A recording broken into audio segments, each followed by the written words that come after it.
আল্লাহ বলে বান্দা শুন, আসমান আমি তোর মাথার উপরে একটা দুইটা নয় রে 6টা আসমান ঝুলায়া রাখছি আমি। এক একটা আসমান বানাইছি আমি আল্লাহ নূর দিয়া, কোন আসমান বানাইছি স্বর্ণ দিয়া, কোন আসমান বানাইছি হীরা মণি মুক্তা দিয়া। এরকম ভাবে আসমান সাজাইছে, যেদিন ইসরাফিলের সিংহায় ফুঁক দিবে রে, আসমান থেকে সূর্যটা ভেঙ্গে ভেঙ্গে টুকরা টুকরা হয়ে জমিনে পড়বে। জাননি সূর্য কত বড়। এখন তো আমরা এখান থেকে তাকায়া দেখি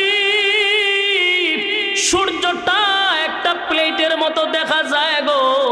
না না, এখনকার বিজ্ঞান বলে এই সূর্যটা এই পৃথিবীর থেকে 13 লক্ষ গুণ বড়। সুবহানাল্লাহ কি বাড়ি দিয়া হবে এই